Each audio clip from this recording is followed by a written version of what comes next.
Explained by the Billy Meier contacts. Mysteries, myths, legends, conspiracy theories, historical inaccuracies, and more. Compiled by David Chance, revised October 18, 2023. Gravity, antigravity, antigravity, see also cosmology, see also dark matter. Contact Report 054. I would have another question, however, concerning gravity. Is the electromagnetic nature one or two pole, or does it happen through the mediation of gravitons? Gravity is electromagnetic in nature with two uniform but opposite forces. Gravity is therefore both attractive and repulsive.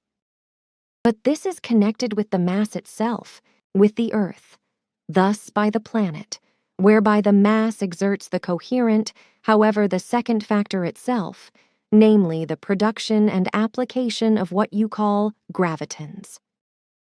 The term graviton does not come from me. But it seems to me now that you explain that these gravitons and electromagnetism are present at the same time and would act as attraction and repulsion? Sure, that is all I am allowed to tell you officially until I have consulted with the others. It is all right. I do not want to rush you. But can you still tell me how gravity is created? I mean gravitons and electromagnetism? I mean only in broad terms, like for example by warmth and cold. But good. On the one hand, the causes can also be found quite correctly in the heat and cold, in the self-heating of the planet, and in the cold of the space. On the other hand, the solid core of the planet in its density, as well as the atmosphere, etc., are also important factors in the formation of gravity and anti-gravity. Contact Report 066. The natural cosmic laws require a uniform and consistent development within the framework of all evolutionary concerns of all levels. This means that the spiritual as well as the material consciousness-based development constantly progress in harmony with each other and must always be in harmony with each other in accordance with the consistency of all things. In the case of the control of gravity, the rules of the laws are ordered in such manner that primarily the consciousness-based evolution is of decisive importance for the development of technological aids for the control of gravitational forces. Thus, as a rule, the application of the power of consciousness to paralyze the gravitational forces first leads to technological coping, and only at a much later point in time, with the corresponding development of the power of consciousness, does the possibility occur through which a human being can move weightlessly through space. You call this state produced by the power of consciousness a levitative moment, which means nothing else than that a levitation process takes place, in other words, a levitation. At the beginning point, this state is evoked in an unconscious form to the human being, and only gradually does he or she learn to master it consciously and to purposefully steer it. If the human being has learned to master these powers, only then will he or she be able to devise and construct highly technological aids. Thus, the control of gravity at its primary and primary point is based first and foremost on the evolution of consciousness, which means that physically, the above-mentioned powers can only be mastered when the human life form has freed itself from the heaviness of unknowledge and non-consciousness-based matters. According to your linguistic usage, however, I must now explain. Exceptions confirm the rule, even if this exception is not easily recognizable and proceeds in a form that does not appear very frequently. Such an exception is the Earth human. He or she is not yet capable of mastering consciousness with all its consequences, and yet they are already capable of finding their way in the field of gravitational force research to a great extent. This exception rests in the confusing fact of a very rare erroneous development, which has fundamentally shifted the potential of the rectification of consciousness and the material realm overall, whereby the material realm has become overpowering and dominates in relation to the evolution. This explains why the material realm has come to the fore and has become dominant in terrestrial human beings, whereby evolution takes place primarily in this direction, while the purely consciousness-based evolution lags behind at a disadvantage, as you yourself once said. This is why technology on Earth is far more developed than the evolution of the consciousness. It should be noted, however, that especially since 1937, the strong influences of the New Age have led this mismatch of the material realm throughout the world into much lighter and more moderate paths, whereby the difference between the prosperity of consciousness and pure materialness is no longer as great as is generally assumed. Contact Report 225. Then still another question about gravity. Like each and everything that exists, gravitational power surely also has a speed. In addition, at least, so I have understood Ta's explanation relating to this, gravitational power is incorporated into the same speed limit as light.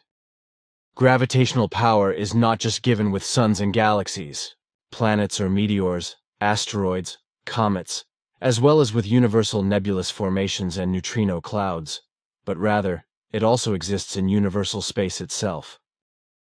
At least, that's how I understood Ta's explanations.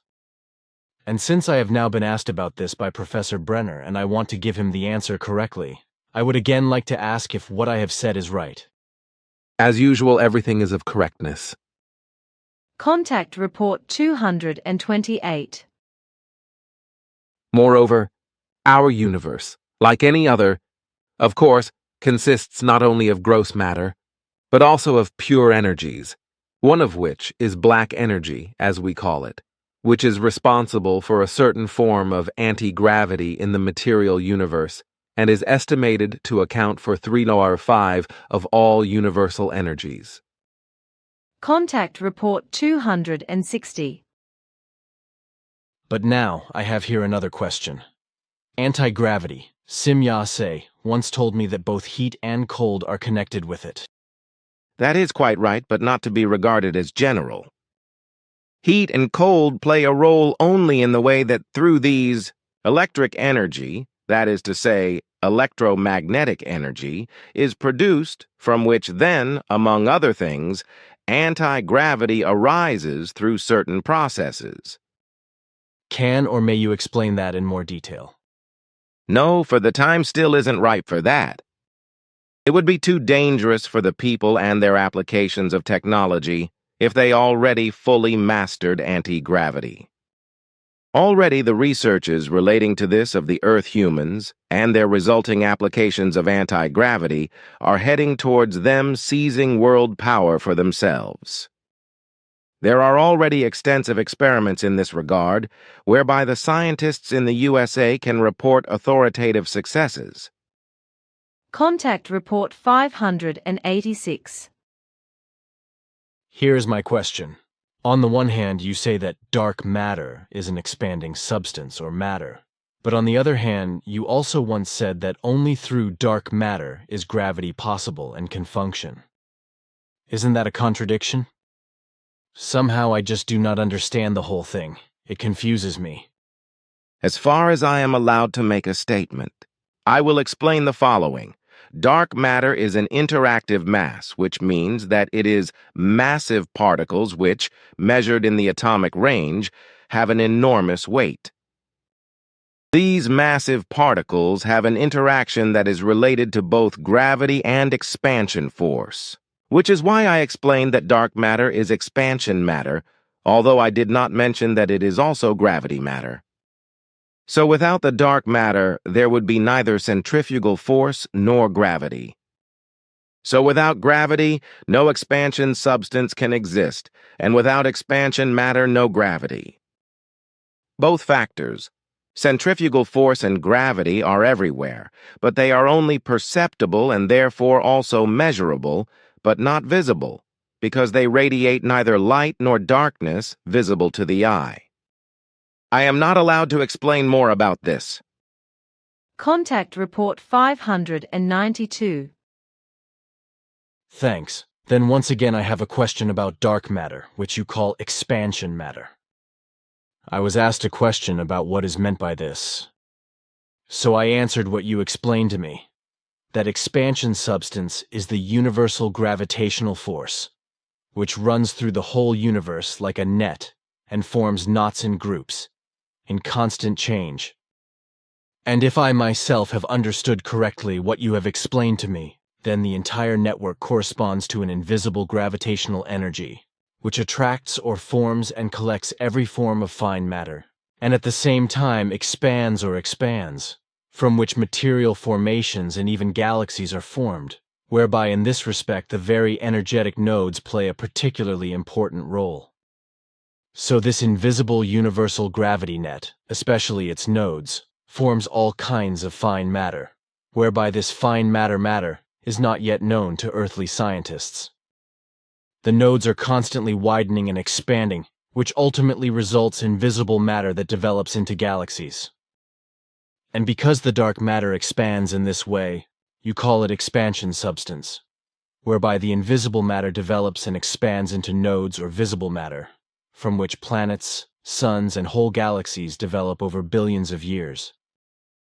Dark matter is not to be confused with the factor called dark energy, which corresponds to the universal centrifugal force. Contact Report 605. First, I want to say that I'm glad that you are still in the area, and that you could still come here this night. And secondly, our correction work on Guido's book has shown that I cannot cope with certain formulations, namely the terms mass and weight, as well as weightlessness and zero gravity. My logic tells me that a mass can probably change in terms of its consistency, density, and volume, both on Earth and in world space. Thus it can condense or expand through whatever circumstances, but it remains in its entirety as a mass and thus becomes more or less only in the way that it expands or contracts. As a result, the mass as such always remains the same and only changes physically or in volume. But every mass now also has a weight, and this is in and of itself unchangeable, and that regardless of whether on Earth or in space, and thus also in so-called weightlessness. But now it is asserted by earthly scientists that through the increase of weightlessness, and through the fact that gravity no longer exists, a weightlessness arises, just as in the space of the world, where there is no perceptible force of gravity, and therefore no one can be measured. I find this assertion illogical and contradict my reason, because no matter whether gravity or gravitation is given or not, the given weight remains the same. Thus, according to earthly measure, 100 kilograms are exactly the same weight on Earth as on the Moon. On an asteroid or comet, consequently the weight does not become lighter, but remains in its weight measure. What changes is only the gravitational attraction ratio, which is followed by the fact that the 100 kilograms appear to be lighter on the Moon than on Earth due to the lower gravitational attraction, although they remain constant at 100 kilograms. This apparent lightness of weight in the world dream, in free fall or on the Moon, is explained by earthly scientists as weightlessness or weight reduction, which, however, contradicts my understanding of logic, because by a reduced or cancelled attraction, a weight cannot be reduced, but it remains the same, if nothing of it is taken away. So I think that scientists start from false assumptions, and do not stick to reality, and try to explain something they don't understand. It is also possible, however, that they simply have no idea what it is really about when a reduction in attraction seems to reduce a weight. Our dear Ueli has, apparently, led into the field. Also, I do not know of any such term that could be used for the apparent lightening of the weight and explain the matter. I am familiar with this problem of the lack of concepts in relation to what you are referring to, although we do have a corresponding name for it if a weight is apparently reduced or even eliminated by a reduction or complete suspension of the gravitational force. We call this state. When I translate our term into the German language, anti-gravitation status. which in the sense of your question expresses that it is a matter of an annulment of the gravitational pull of the body in question, or of a material in which the outer gravitation becomes ineffective. Every matter on Earth, for example, a human body, has its own weight and thus also its own gravity, although this is extremely small in relation to Earth's gravity and cannot be consciously felt by Earth's inhabitants. The fact is, however, that only this dead weight together with the dead gravitation makes it possible for the body to be attracted by Earth's gravitation. This means that only if something has an own weight, and thus only a minimal own gravitation in the nanoscale, can it be attracted by an external gravitational force.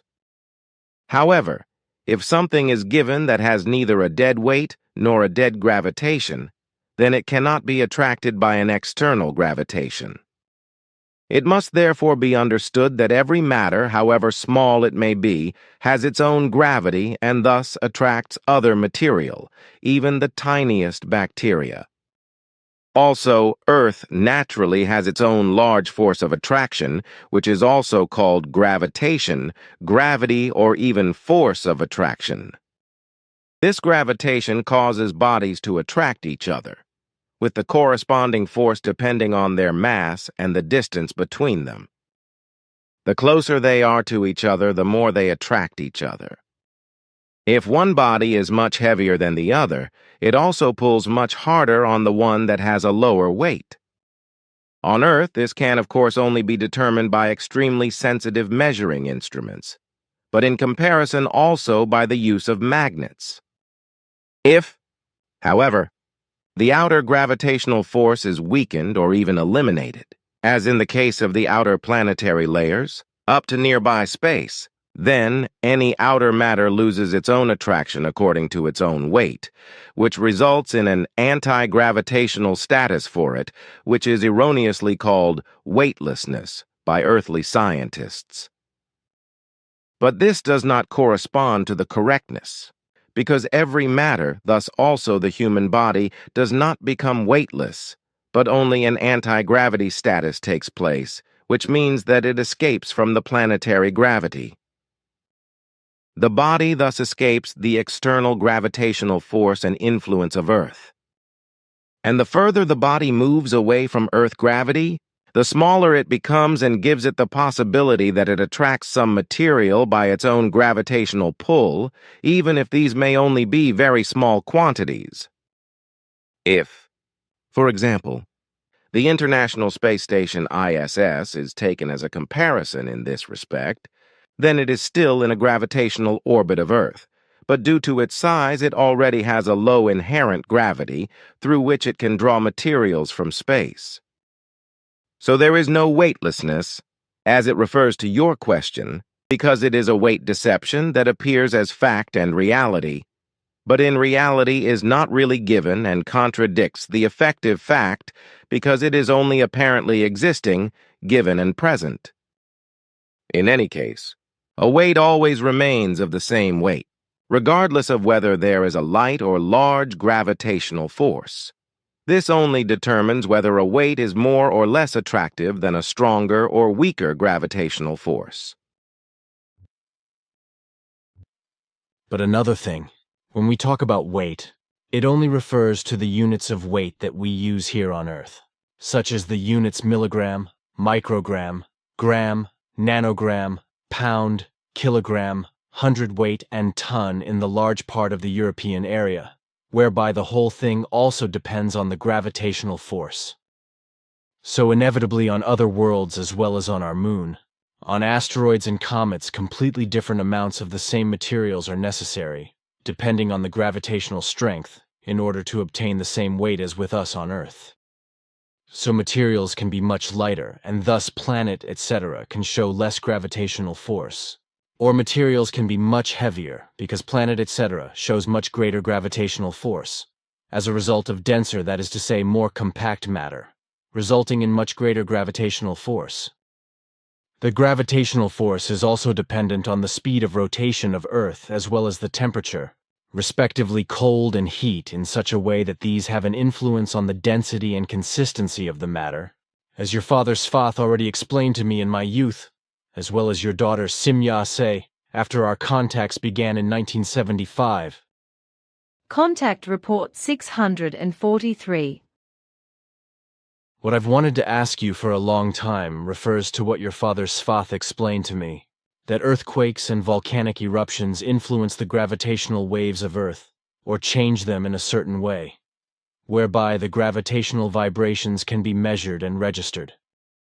Such and other gravitational oscillations, Svath explained, would arise on the one hand on all active planets, but also when planets or two or even three black holes, but also suns or galaxies collide.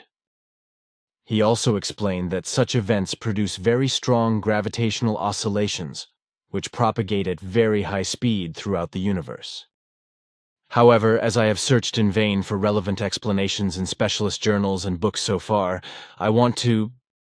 Up to this day, you cannot find any descriptions concerning this phenomenon in earthly scientific publications, because as far as I know, there are no findings and experiences corresponding to the matter, no findings or experimentally successful attempts of specific efforts concerning findings and recordings of gravitational oscillations. Then must I understand by what you say that Earthlings cannot yet measure and record Earth gravity vibrations, nor the other gravity vibrations as I have called them according to your father Svath's explanations? That is the point of my words. Contact Report 645 Svath, 1947. So time only exists where there are gravitational forces. Where, however, no gravity exists, there is also no time, but only endless duration and thus timelessness. Contact Report 790. This is what I learned to say from Svath, and what I learned from him is all just a little different from what earthly science claims. As far as I know, the Earthlings still have no idea that everything is also dependent on swinging waves, namely on the swinging waves of the Earth itself, that it is precisely the Earth's gravitational swinging wave that makes it possible for something to grow and flourish. However, it is not only the gravitational swinging waves that play a very decisive role, which emanates from the Earth, but also other aspects that are just as unknown to earthly scientists as the gravitational swinging waves, which, as far as I know, they do not yet know.